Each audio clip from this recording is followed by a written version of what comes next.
Hey, Greg Andruck here, coming to you about the pot of gold at the end of the rainbow, the economy. So that's the one in my backyard. I don't know about you, but I got the rainbow and the thing there at the end of the rainbow.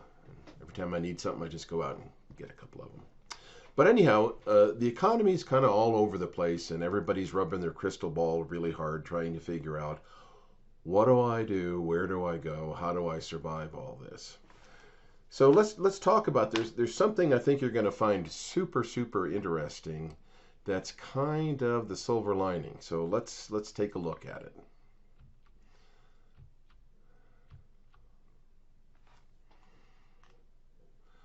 So the pot of gold. Where is the economy going?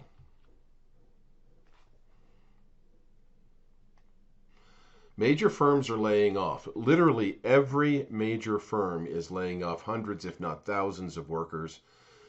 You've got Pepsi with a 22% profit increase because they're playing the inflation game right. And remember, they're playing the inflation game right because they really honed in on the customers that super want their products. And they're laying off people. Walmart, who's just experienced an 8.7% profit increase, they're laying off 10,000 corporate workers. And what Walmart did is they concentrate on a slightly different customer. Usually they go for the lower demographic. This time they went for the upper demographic, higher income people looking for a bargain. There's a story there. Real estate sales have declined for 9 months in a row. This is significant because everything plugs into real estate. Think of all the products that are in your home and what it means to the economy. And there's a day of reckoning that's headed here. 75% of Americans cannot afford a house at today's interest rates. And what that means is something's got to give. So it's probably going to be both. It's probably going to be the price, okay? And every time that's happened, it happens every, 10 or 12, 14 years. That usually lasts 2 to 4 years. So it's a problem because 7.5% of Americans have to move every year because of various reasons: death, divorce, marriage, etc. Core inflation is surging. This is the problem we're having is, like Einstein said, you can't use the same thoughts that got you into the problem to get out of the problem. So if the Fed keeps cranking the interest rates, it's a problem. Because what the increased interest rate does is make the most expensive item a typical American has, 65% of us own our own homes, makes owning a home significantly more expensive. That's called inflation. And so the core inflation is food, transportation, and housing. Housing is the lion's share of that. The average American spends 38% of their disposable on their shelter. And by keep raising these interest rates, it's a self-defeating prophecy. That's what it was last time and why it took 9 years. So, probably need some new people there. But whatever, that's the thing. What we business people have to do is figure out how do we survive all that. Labor shortages are going to continue to affect sales. Because when you see at the end of this presentation here what's going on, you'll now understand more why it's going to be really hard to hire the people that you need to execute, the people that make 75,000 or less, the people that serve or build the products that you have, or the services that you have. It's going to continue to be hard to get them. So it means kind of a reframing. But again, there's that pot of gold at the end of the rainbow. So where's the economy going? We haven't been here since World War II. The situation in World War II is we went from 20% unemployment in 40 to, by 1942, to 100% employment and nowhere to spend the money. Not only was it 100% employment, but because of the gargantuan war effort, people were working overtime and making even more money, but the production was all into war goods. So everybody had a lot of money, but nowhere to go. The customers are out there. They're out there.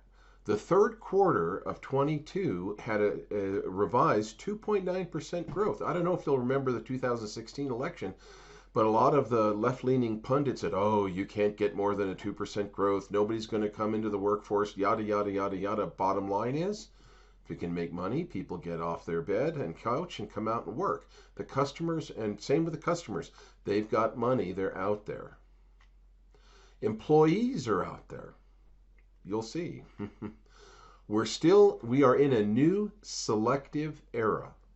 And I think this is very interesting because the new people coming into the workforce are millennials, and they can fall back on their parents, and they're extremely picky people. They need the things that they want, or they don't play the game. It's nice that they've had that ability to make those choices. And here's why. Oops, I got to get all the way out. There we go. Because the average American is sitting on a tremendous amount of money.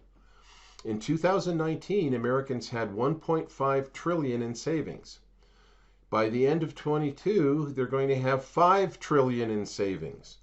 Why? Because the government's pumped out all these supplement checks. They've pumped out federal unemployment that doubled the amount of unemployment. They've had an eviction moratorium.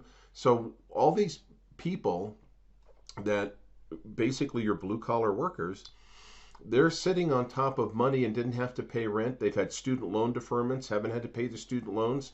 So with those things not there and the additional benefits that they've been given, in addition to the stimulus, Americans have tripled the amount of money that's in their pockets since fourth quarter of 2019.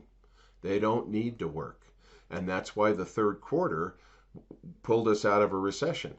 And that is an interesting thing that may continue to happen, but the unpredictable one is the Fed, because they're continuing to use really old line tools with no new thinking. And if they just keep cranking the interest rate, I don't think it's going to get them the results they want, and there could be a lot of economic carnage. But the silver lining for you is that there's people out there with money. You just have to know that your ideal customer has the money. You need to find them. Once you find them, you have to close them. Once you close them, you got to keep them. And here's the solution. I've got somebody that does this thing called a sales DNA test. So for those of you in business, your sales process has to be sharp. This test is proprietary and unique and been used over 3 million times, and will tell you whether the person that's doing your sales, whether that's you or a hired salesman, has the right abilities and where the deficiencies are. These people can help you find and hire qualified salespeople. They can build and optimize your sales process. They can customize your sales training and deliver to you long-term results. Who's this? Let's get out of here. The Sales Collective. I have a showcase page. Just go to Power Performance Coaching page and you will find them. And I have a link below. Click on the link and you'll go to their evaluation. It's free. So go ahead and try it out. And as we head into these really uncharted territory, know that there's the potential, because people like Pepsi and Walmart and other large businesses have been able, in this inflationary environment, to harvest really good profits by honing in on the correct customers with the correct pricing and having the correct procedures to close them. If you're having any kind of sales difficulty, these people can give you the answer. I've got this all here for you. Just click on it and you'll be there.